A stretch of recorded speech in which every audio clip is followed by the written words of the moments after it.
ठुलो घरमा एन्ट आउँछ ए अनि स्मल हाउसमा आउँछ कि आउँदैन एन्ट आउँदैन ए स्मल हाउस कस्तो हुन्छ देखाउ त मामुलाई सानो घर अनि कस्तो हुन्छ त भन न त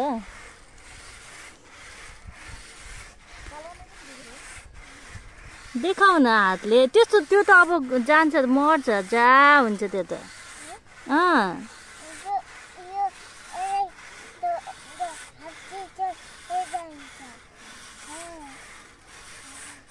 हाबुजीले लिएर जान्छ त्यसलाई नगर त्यो के हो थाहा छ तिमीलाई